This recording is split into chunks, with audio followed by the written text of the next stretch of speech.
جو کسی سے زمین چھین کر بنائی جائے یا بنائی کسی اور نے ہو, قبضہ میں کر لوں اور اس کے بعد اس پر نماز پڑھنا چاہوں, تو چاہے لاکھ نمازیں پڑھوں یہ نماز نہیں ہے, چونکہ وہ میری نہیں ہے. ٹھیک ہے, میری اگر ہے تو تب میری نماز درست ہے.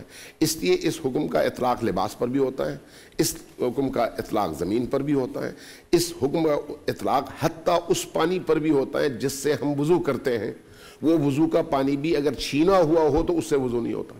وضو اگر آپ نے کیا تو اس سے آپ نماز نہیں پڑھ سکتے, لباس سے بھی آپ نماز نہیں پڑھ سکتے, جگہ پر بھی اس جگہ پر آپ نماز نہیں پڑھ سکتے.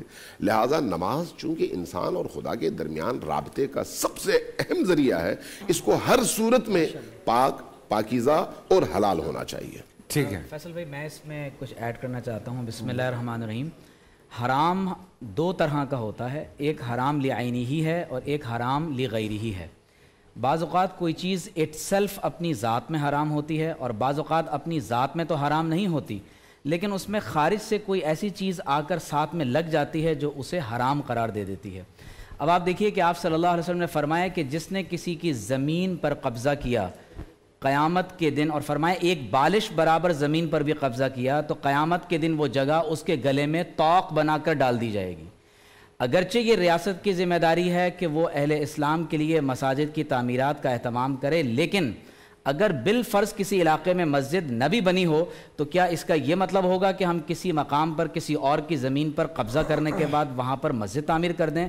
تو یقیناً اس کا جواب یہی ہے کہ اگر کسی مقام پر قبضے کے ساتھ مسجد تعمیر کی جاتی ہے تو پہلی بات یہ شرعاً حرام اور ناجائز ہے. ٹھیک ہے, وہاں پر اگر کوئی نماز ادا کرے گا تو اگرچہ نماز تو ادا ہو گئی, یعنی قانونی اور شرعی طور پر یہ ہوگا کہ نماز لوٹانی نہیں ہے, لیکن کیا اس نے یہ بہت اچھا کام کیا؟ تو اس کا جواب یہ ہے کہ اس نے یہ حرام کا ارتکاب کیا. میں معذرت چاہ رہا ہوں, انجان ہے اس چیز سے, تو اس کے لیے تو کچھ ایسا دیکھیے, لا یکلف اللہ نفسا الا وسعہا. اگر ایک شخص کی معلومات میں ہی نہیں ہے کہ یہ قبضے کی جگہ ہے تو ظاہر ہے کہ اس صورت میں تو وہ اس شرعی وعید کا جو ہے وہ مخاطب نہیں ہوگا. اسی کانٹیکسٹ میں میرے خیال سے مفتی سبحان بھی یہی بات کر رہے ہیں. میں وہی ایگزیکٹلی کہہ رہا ہوں کہ لیکن اس کے ساتھ اگر کوئی یہ بات آپ ایڈ کر دیتے ہیں کہ بعض اوقات ہمارے یہاں دیکھیے کہ مساجد میں باقاعدہ لوگ ایک دوسرے کی قبضہ کرتے ہیں, اور یہ بہت معذرت کے ساتھ کی میں بات عرض کر رہا ہوں, اور مجھے یہ کہنے میں کوئی عار نہیں ہے کہ بعض اوقات ہمارے ہاں مذہبی افتراق اور انتشار اس قدر بڑھ جاتا ہے کہ مساجد پر بھی قبضہ ہوتا ہے, اور ان مساجد پر قبضہ ہونے کی صورت میں بعض اوقات یہ سیکٹیرین وار کی طرف بات چلی جاتی ہے. لوگ اماموں کو قتل کر دیتے ہیں,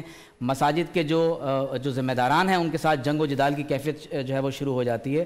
تو لہٰذا بالخصوص پاکستان کے اس ماحول میں ہمیں چاہیے کہ مساجد میں ایک دوسرے کی قبضہ کرنا, اماموں کو قتل کر دینا, یہ ایک ایسا سلسلہ ہے کہ جو یقیناً کسی بھی صورت میں اس میں کوئی جواز کی بات نہیں ہونی چاہیے, اور بہت سختی کے ساتھ ایسے رویوں کی مذمت ہونی چاہیے. ماشاءاللہ. اور دیکھیں ہم الحمدللہ پہلے روزے سے کیا لاسٹ ایئر سے ایک ہی کوشش میں ہیں, اور ہم سب کی یہی کوشش رہی ہے لاسٹ ایئر بھی اور اس سال بھی, کہ یہ جو ایک یکجہتی ہے تمام مسالک کے درمیان اس میں زیادہ سے زیادہ پیش رفت کی جائے. اور الحمدللہ ہمارے جتنے عالم مفتی صاحبان یہاں پہ موجود ہیں سب نے اس میں بہت پیش رفت کی ہے اور اپنی طرف سے ہر ممکن کوشش کی ہے. ہمارے ساتھ مفتی ابو محمد صاحب بھی تھے, مفتی حنیف قریشی صاحب بھی رہتے ہیں, تو سب کی یہ کوشش رہی کہ یار کسی نہ کسی طرح سے جو ہے, باقی ہمارے جتنے یہاں پہ مفتی حضرات ہیں, علامہ صاحب ہیں, ان کی بھی یہ کوشش ہے کہ یہ جو پیار ہے یہ اسی طرح سے قائم و دائم رہے, آپس کی چھوٹی موٹی رنجشیں ہیں ان کو ختم کیا جائے. مفتی رشید احمد صاحب ہمارے ساتھ آج موجود ہیں. السلام علیکم, آپ کو خوش آمدید کہتا ہوں میں. اور آپ سب یہاں پہ جس طرح سے آپ لوگوں نے بیہیو کیا ہے, میں سیریسلی میں جتنا شکر ادا کروں آپ لوگوں کا وہ کم ہے, بیکاز اہل حدیث بھی ہیں, اہل تشیع بھی ہیں, اہل سنت بھی ہیں, دیوبند بھی ہیں, ہمارے اپنے کہتے ہیں بریلوی بھی ہیں. سو یہ سب یہاں پہ بیٹھ کے جو ہے وہ اس طرح سے بات کرتے ہیں. ہو سکتا ہے کسی بات پہ پوائنٹ آف ویو نہ ملتا ہو, لیکن یہ کچھ لوگ اس چیز کا بڑا فائدہ اٹھانا چاہتے ہیں جس پہ ہم ان کو فائدہ اٹھانے نہیں دیں گے انشاءاللہ. فیصل بھائی قبلہ, اس میں یہ گزارش کرنی ہے جو مسجدوں کے حوالے سے بات ہوئی ہے کہ کسی بھی عبادت گاہ پہ قبضہ نہیں کرنا چاہیے کسی دوسرے مسلک کو، اور یہی ہم اس دن بھی بات کر رہے تھے کہ ضروریات کے تحت جو مساجد پہ لکھا جاتا ہے کہ یہ دیوبند مسلک کی ہے، یہ بریلوی مسلک کی ہے، یہ انتظامی مسئلہ ہوتا ہے، یہ کوئی وہاں پہ وہ والا مسئلہ نہیں ہوتا۔ لیکن اب ایک صورتحال یہ ہے کہ جس میں بہت سارے اداروں کی بھی مداخلت ہوتی ہے۔ بعض دفعہ یہ ہوتا ہے کہ اگر آپ حکومت کی کسی جگہ پر قبضہ کرتے ہیں، اس کا کوئی پلاٹ ہے اور اس پہ کوئی چیز بنی ہوئی ہے، وہاں قبضہ کرتے ہیں تو ظاہر ہے وہ شرعاً جائز نہیں ہے۔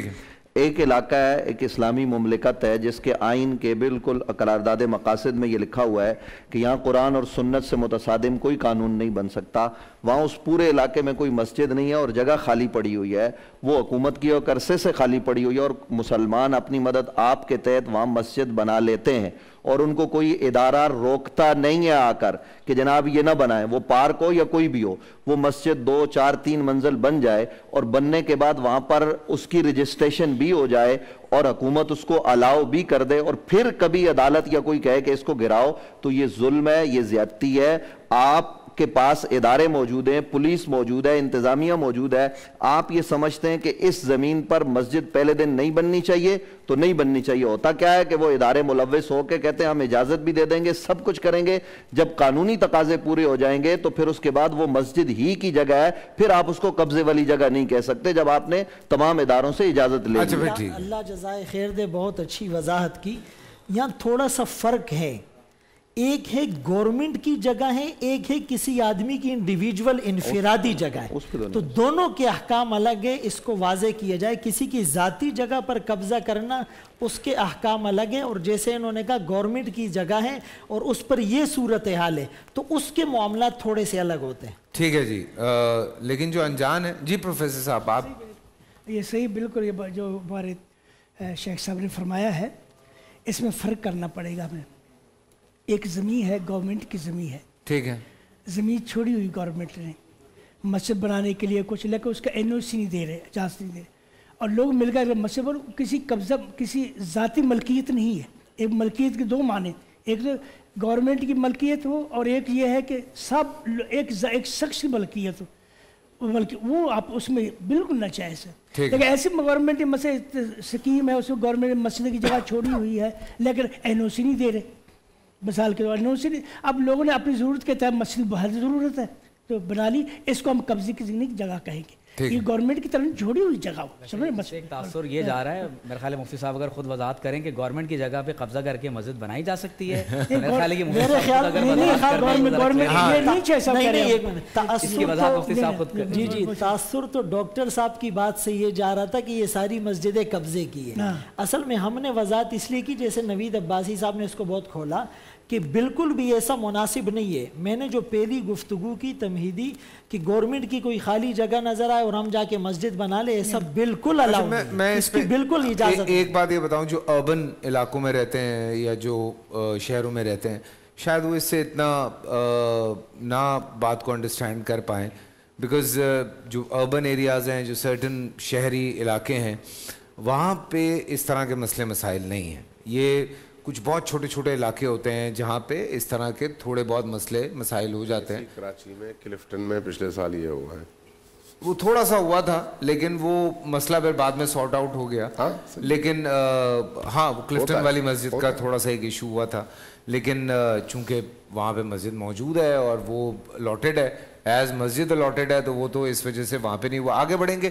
ابھی حال ہی میں بہت ایک بڑی ڈرائیو چلی جس میں پروفیسر صاحب، یہ میں پہلے آپ کی طرف آؤں گا، جس میں یہ کہا گیا کہ نہیں یہ بھیک بند کی جائے، ٹھیک ہے جی، کہ ہم نے بھیک نہیں دینی ہے، اور اس حوالے سے کراچی میں بہت کام ہوا ہے اور اللہ کا شکر ہے کہ اس میں کچھ 70% کامیابی ملی بھی ہے۔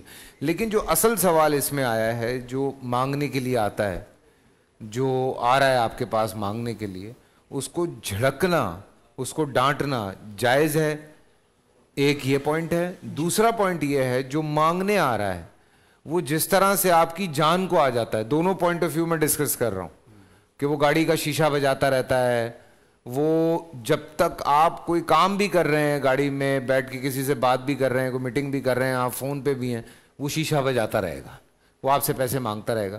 تو یہ دونوں صورتوں میں کیا حکم ہے یہ بھی ضرور ڈسکس کیجئے گا. میں آپ سب کی طرف آ رہا ہوں. شریعت جو ہے مانگنے سے منع کرتی ہے.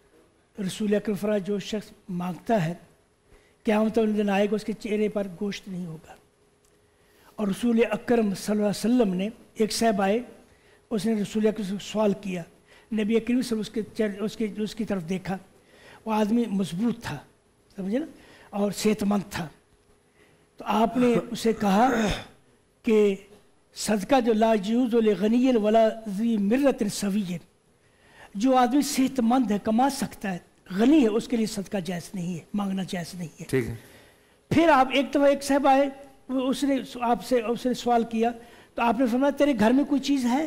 کہنے کہ ہاں یا رسول اللہ, 2 چیزیں, ایک کلہاڑی ہے, اس کا دستہ کلہاڑی, اور میرا کچھ ٹاٹ ہے جو ہم پہنتے ہیں. فرمایا لے آؤ میرے پاس. لے آئے تو رسول اکرم صلی اللہ علیہ وسلم نے صحابہ کے سامنے پیش کیا, کون ہے جو مجھ سے خرید لیجیے؟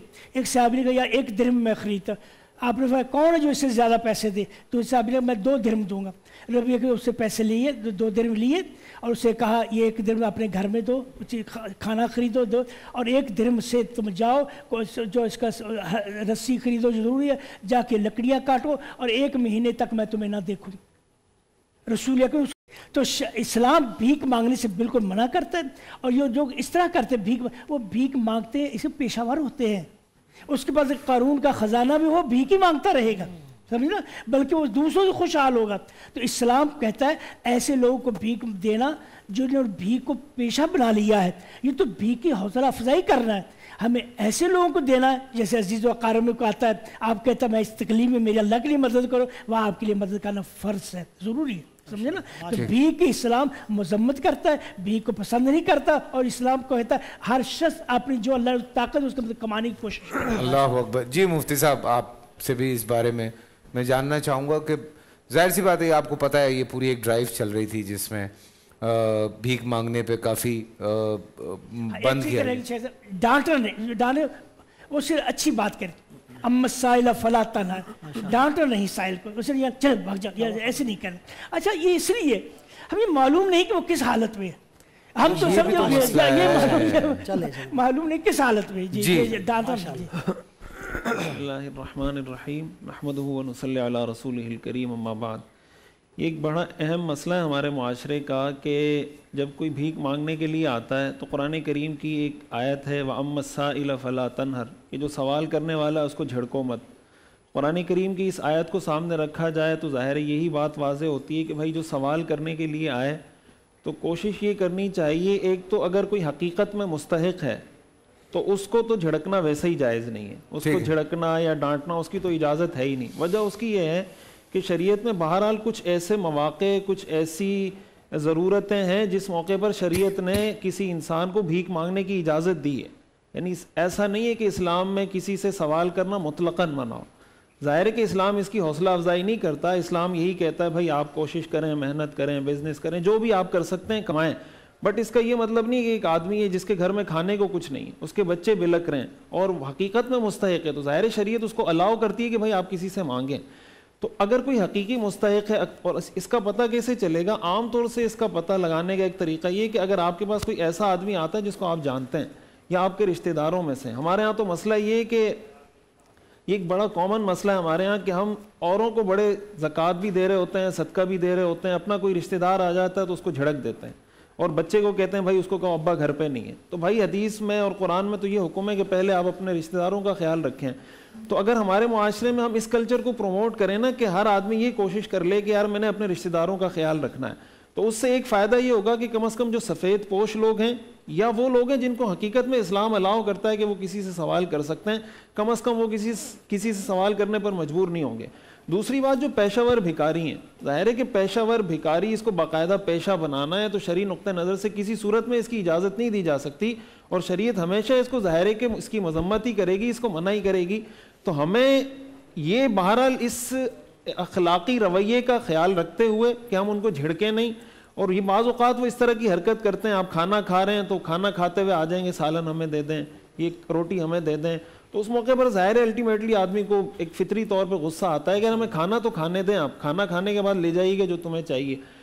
تو کوشش یہ کرنی چاہیے کہ ان کو جھڑکیں نہیں, لیکن ان کی حوصلہ افزائی بھی نہ کریں, ان کو پیسے بھی نہ دیں. اور اسی کے ساتھ ایک بات میں یہ بھی ایڈ کر دوں کہ بعض اوقات لوگ یہ کہتے ہیں کہ پیشہ ور بھکاریوں کو بھیک دینا حرام ہے, تو عام آدمی اس سے یہ سمجھتا ہے کہ اگر میں نے صدقہ دے دیا تو اس کا مطلب میں نے کوئی حرام کام کیا. اچھا پوائنٹ ہے. تو دیکھیں کسی بھی چیز کو آپ اگر حرام قرار دیتے ہیں تو حرام قرار دینے کے لیے آپ کے پاس کوئی نص قطعی ہونی چاہیے. آپ کوئی قرآن کی آیت پیش کریں, اس پہ کوئی حدیث پیش کریں, اس کا ہرگز یہ مطلب نہیں کہ آپ ان کی حوصلہ افزائی کریں.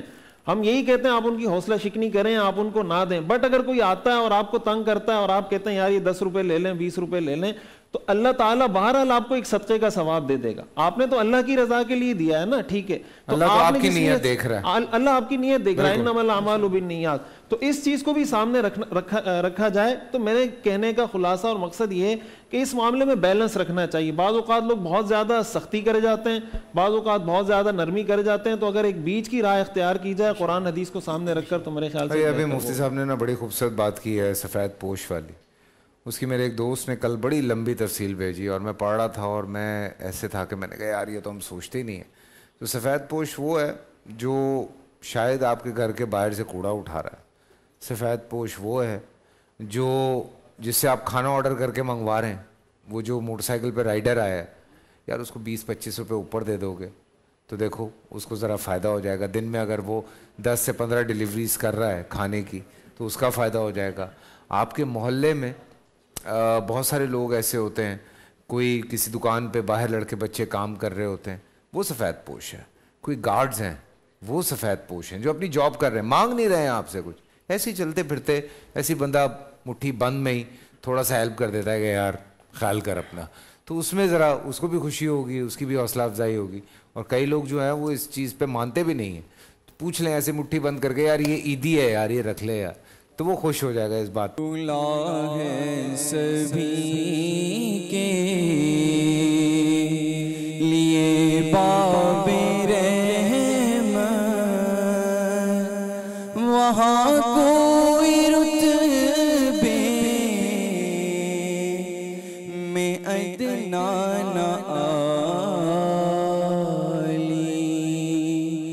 مرادوں سے نہیں کوئی خالی, قطارے لگائے کھڑے ہیں سوالی. میں پہل جب مدینے گیا تھا تو تھی دل کی حالت تڑپ جانے والی, وہ دربار سچ مجھ میرے سامنے تھا, ابھی تک تصور تھا جس کا خیالی. میں ایک ہاتھ سے دل سنبھالے ہوئے تھا تو تھی دوسرے ہاتھ روزے کی جالی. دعا کے لیے ہاتھ اٹھتے تو کیسے, نہ یہ ہاتھ خالی نہ وہ ہاتھ خالی. ماشاءاللہ ماشاءاللہ. جی تھوڑا سا بات یہاں پہ چل رہی تھی, میں نے ایک سوال پوچھا جو مانگنے کے لیے لوگ آپ کے پاس آتے ہیں ان کو جھڑکنا چاہیے, ان سے بدتمیزی کرنی چاہیے. تو ہمارے علماء کرام کا یہی کہنا ہے کہ نہیں جی جھڑکنا نہیں چاہیے, لیکن اوبویسلی بھیک کے حوالے سے بہت ساری باتیں ہیں جو کہ سختی سے منع ہے. اب بہت سارے لوگ ایسے ہیں جن کو حقیقتاً ضرورت ہوتا ہے, ہمارے مفتی صاحب یہ بات کر رہے تھے, جن کی اس قدر مجبوری ہو جاتی ہے لیکن وہ جو مفتی صاحب بات کر رہے تھے وہ ہرگز وہ اس طرح پروفیشنل طریقے سے مانگنے کے لیے تب بھی نہیں نکلتے ہیں. ان کی جتنی ضرورت ہوتی ہے وہ اپنے کسی جاننے والے کے پاس یا اپنے کسی رشتہ دار کے پاس جاتے ہیں اور ان سے جا کے وہ یہ درخواست کرتے ہیں. اصل میں میں اس میں کچھ ایڈ کرنا چاہتا ہوں. جی مائک کھول دیں یار سب کے. ہاں جی قرآن مجید میں اللہ تعالیٰ نے ایک مقام پر جو سفید پوش لوگ ہیں ان کا ذکر کیا ہے, اور کس طرح ذکر کیا آپ دیکھیے. اللہ نے فرمایا کہ یحسبہم الجاہل اغنیاء من التعفف, ان کی پاکیزگی, طہارت اور لوگوں سے سوال نہ کرنا, اس کی وجہ سے جاہل یہ سمجھتا ہے کہ یہ تو بڑے غنی لوگ ہیں, بظاہر اپنے گیٹ اپ سے لگیں گے کہ بہت امیر لوگ ہیں, لیکن اللہ فرماتا ہے کہ تعرفہم بسیماہم, تم ان کی نشانیوں سے ان کو پہچان لوگے. اور ان کی ایک بڑی خاص صفت یہ ہے کہ لا یسألون الناس الحافا, وہ لوگوں سے لپٹ لپٹ کر, چمٹ چمٹ کر, اصرار کر کے سوال نہیں کرتے. اللہ. اب آپ دیکھیے کہ اس میں ایک بات ایڈ اس میں ضرور کرنا چاہتا ہوں کہ جو ہمارے ہاں پروفیشنل بیگری ہے یہ سائل نہیں ہے. اگر حکومت کوئی قانون بناتی ہے تو صرف جھڑکنا نہیں, ان کو مار کر بھی اس پروفیشن سے ہٹانا یہ ہمارے لیے لازم ہوگا, کیونکہ اس کی وجہ سے پورا معاشرہ, دیکھیے پاکستان کی ورلڈ وائڈ بعض اوقات اس میں ہمارے ملک کی بدنامی بھی ہوتی ہے. جب دیگر ممالک میں جا کر لوگ بعض اوقات اس طرح کی کوئی کام کرتے ہیں تو اس سے ہمارے ملک کو بھی نقصان پہنچتا ہے. تو دو باتیں ہیں, وَأَمَّا السَّائِلَ فَلَا تَنْهَرْ, جو واقعتاً سوال کرنے والا ہے اس کو جھڑکنے کی اجازت نہیں. وَفِي أَمْوَالِهِمْ حَقٌّ لِلسَّائِلِ وَالْمَحْرُومِ, متقین کے مالوں میں اللہ تعالیٰ نے سوال کرنے والے اور محروم لوگوں کا حصہ رکھا ہے. لیکن جو پروفیشنل بیگرز ہیں یہ سائل نہیں ہیں, یہ باقاعدہ ہمارے یعنی معاشرے کے اندر ایک ایسی بیراہ روی کو جنم دینے والے ہیں کہ جس کے سبب ان لوگوں کو یقینی طور پر بزور طاقت روکنا چاہیے. بھیک مانگنے کے لیے بعض اوقات بچوں کو اغوا کیا جاتا ہے, ان کو معذور کیا جاتا ہے, ماؤں کو ان کے بچوں سے دور کیا جاتا ہے. تو میں سمجھتا ہوں کہ یہ صرف بیگری نہیں ہے, اس کے ساتھ بہت سارے بڑے بڑے جرائم جڑے ہوئے ہیں, اس کو بزور طاقت روکنا چاہیے. جی ہاں, اس دن ہم نے دیکھا بچے کا ہاتھ بالکل ایسے لٹک رہا تھا یار. دیکھیں جب سوال پوچھا جاتا ہے تو اس کے کئی زاویے ہوتے ہیں اور ہر عالم کے سامنے وہ زاویے ہوتے ہیں, لیکن وقت کم ہوتا ہے بالکل, تو وہ کسی ایک اینگل سے بات کرتا ہے. تو میں بھی یہاں پر ان کی تائید میں بات کروں گا کہ جیسے مفتی صاحب نے کہا کہ بھائی اس کو حرام نہ کہا جائے, تو بذل المجہود کے اندر اور بعض کتابوں میں لکھا ہے جو پروفیشنل بیگرز ہوتے ہیں یہ مافیا ہے, اور یہ یعنی لوگوں کو گناہ کے کاموں سے روکنا یہ ہمارا فرض ہے. میں اس کو ریفریز کر لیتا ہوں. وَلَا تَعَاوَنُوا عَلَى الْإِثْمِ وَالْعُدْوَانِ, اسی طرح فرمائے جب تم میں سے کوئی برائی کو کرتا ہوا دیکھے تو اپنے ہاتھ سے روکے, ہاتھ سے نہیں روک سکتا تو زبان سے روکے, زبان سے روکنے کی طاقت نہیں تو دل میں برا سمجھے. تو اگر ہم ان لوگوں کی حوصلہ شکنی نہیں کریں گے تو ایک تو یہ کہ یہ گناہ اور ان کا یہ مکروہ دندہ یہ بڑھتا چلا جائے گا, اور جو سفید پوش لوگ ہیں وہ محروم ہو جائیں گے. اب اس کو ختم کرنے کا ایک طریقہ تو گورنمنٹ سٹیپ لے, ان کو باقاعدہ سزائیں دے, نمبر ایک. دوسرے نمبر پر طریقہ یہ کہ ہم زکوٰۃ اور صدقات کا ایسا ٹرانسپیرنسی والا میکینزم بنائے کہ کسی کو مانگنے کی ضرورت نہ پڑے. شیخ سعدی رحمت اللہ علیہ کے گھر پر دوست آیا اور کچھ رقم کا مطالبہ کیا بطور قرض, انہوں نے اٹھا کر دے دیا. گھر آ کر شیخ سعدی رحمت اللہ علیہ رونے لگے. بیوی نے کہا کہ اگر آپ کو یہ یقین تھا کہ یہ رقم لوٹائے گا نہیں تو آپ نہ دیتے, دے کر رونے اور پچھتانے سے کیا فائدہ. فرمانے لگے اس لیے نہیں رو رہا کہ دوست لوٹائے گا نہیں, رونا اس بات پر آیا میرا دیرینہ دوست ہے, مجھے اس کی ضرورت کا خود سے احساس اور پتہ کیوں نہیں چلا. اللہ اکبر, اللہ اکبر. بھائی اس میں ایک بات یہ عرض کرنا چاہتا ہوں, الناس علی دین ملوک ہیں, ہمارے حکمرانی بیکاری ہیں. ہم جا کے کس کس سے کیا کیا نہیں مانگتے, ہم اپنی قوم کو یہ تعلیم دے رہے ہیں کہ جناب وہ مانگے نہیں. جب آپ کے حکمران مانگتے ہیں, آپ نے مانگنے کو باقاعدہ ایک شعبہ بنا دیا ہے. یہاں بڑے بڑے وزراء ملوث ہیں جو لوگوں کو باضابطہ اور باقاعدہ لا کر سڑکوں پر بٹھاتے ہیں, اور آپ کے چوک اور چوراہے بکے ہوتے ہیں, اور باقاعدہ اس کا حصہ تھانے سے لے کر اوپر تک ہر شعبے کو پہنچتا ہے. پوری ذمہ داری کے ساتھ بات کر رہا ہوں, کسی نے نوٹس کرنا ہو تو مجھے کرے, چینل کو کچھ نہ کہے, پوری ذمہ داری کے ساتھ یہ بات کر رہا ہوں. وزراء سے لے کر آپ کے کئی طرح کے لوگ ملوث ہیں اور کوئی بولنے کو تیار نہیں ہے. وہ بیچارہ جو سندھ کے کسی دیہات سے آیا ہے وہ واقعتاً مستحق ہے، یہ بھی میں آپ کو بتا رہا ہوں، لیکن اس کو لا کر بٹھایا جاتا ہے، اس کی بنیاد پر زمینوں پر قبضے کیے جاتے ہیں، بڑی بڑی زمینوں پر، دوسروں کی زمینوں پر۔ ہمیں مسجد کے حوالے سے تو بات یاد ہے کہ یہ مسجد یہاں بننی چاہیے قبضے کی یا نہیں بننی چاہیے، اس پر تو لبرلز اور سیکولر لوگوں کو بڑا درد اٹھتا ہے، لیکن اس پر کیوں نہیں اٹھتا کہ باضابطہ اور باقاعدہ ایک آدمی کی زمین ہے اور وہاں پر جگیدار اور وڈیرے ان لوگوں کو لا کر وقتی طور پر بٹھاتے ہیں، بیٹھتے بیٹھتے جھگی بنتے بنتے وہاں پر بلڈنگ بننا شروع ہو جاتی ہے، اور وہ غریب آدمی عدالتوں کے دھکے کھاتے کھاتے اس کی زندگی گزر جاتی ہے۔ کراچی میں کئی ایسی جگہ ہیں جن کے نام لے کر ہم نشاندہی کر سکتے ہیں۔ تو بنیادی طور پر مسئلہ یہ ہے جو میں نے کہا نا، ہمارے حکمران بیکاری ہیں، نہ صرف وہ بیکاری ہیں بلکہ انہوں نے قوم کو بھی بھیک مانگنے پر لگا دیا ہے۔ اس وقت جو علماء بات کر رہے ہیں وہ توجہ طلب اور غور طلب بات یہ ہے فیصل بھائی کہ پاکستان میں جو مہنگائی ہے، جو اس وقت آپ کے ملک کے اندر یہ جو طوفان آیا ہوا ہے، کتنے لوگ تھے جو سفید پوش تھے، جو بیچارے مڈل کلاس کے تھے، اب وہ بالکل نیچے جا چکے ہیں، ان کے گھر کا گزر اوقات نہیں ہو رہا، وہ بیچارے تو مانگنے کے لیے نہیں جا رہے۔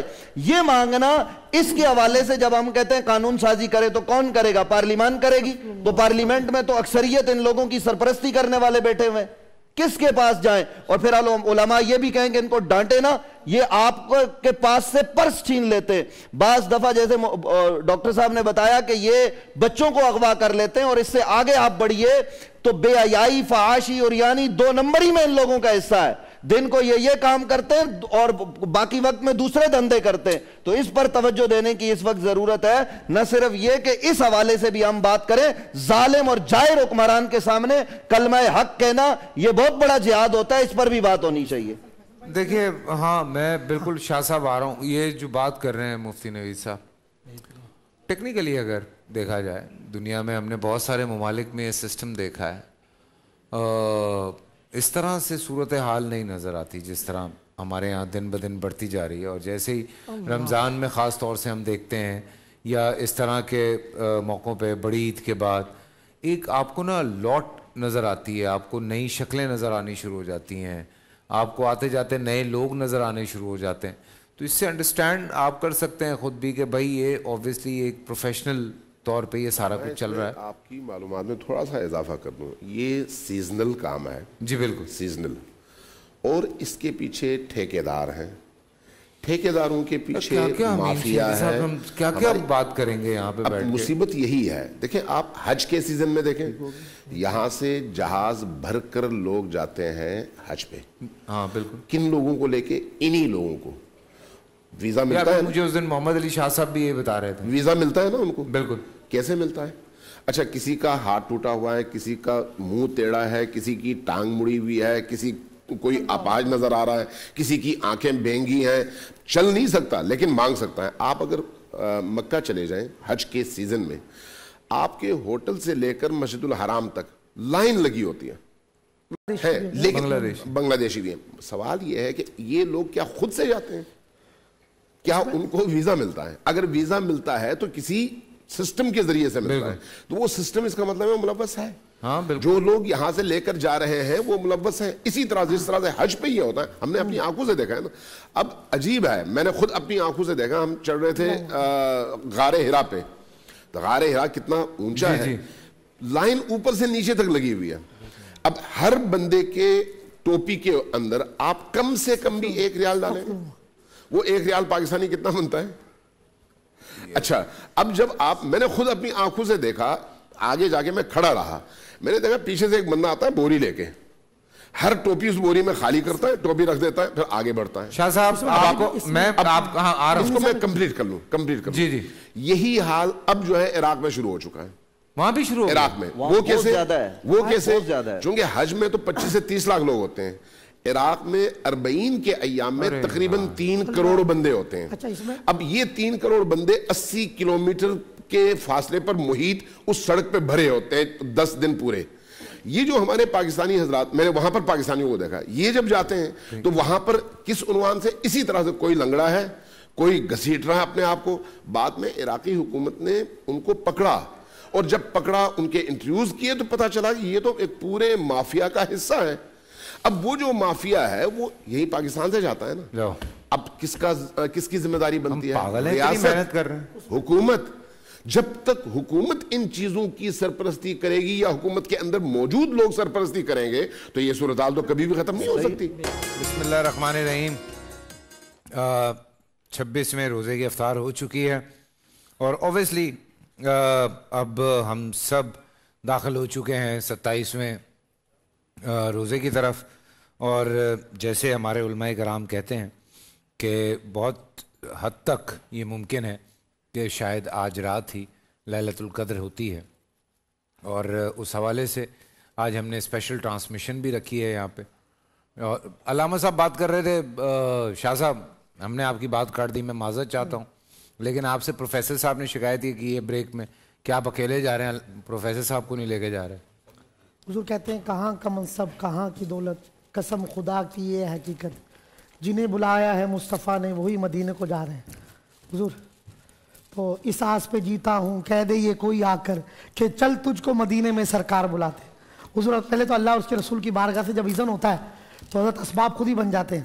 تو انشاءاللہ سب کے لیے دعائیں ہیں. اور ویسے بھی رمضان میں عمرہ کی بڑی فضیلت ہے. اللہ کے پیارے حبیب صلی اللہ علیہ وسلم فرمایا جس نے رمضان میں عمرہ کیا ایسا جیسے اس نے میرے ساتھ حج کیا. تو اللہ حضور کے ہر غلام کو، ہمارے تمام علماء کو، پورے پینل کو، بول کی پوری ٹیم کو حج اور عمرے کی سعادت عطا فرمائے. تو مبارک لمحات ہیں ماشاءاللہ.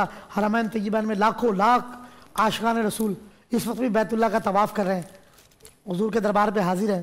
تو اللہ ان سب کے طواف کا صدقہ اور جو سلام کے لیے مدینہ طیبہ ان سب کے صدقے اللہ پاکستان کو سلامتی عطا فرمائے، ہماری حاضری کو مقبول فرمائے.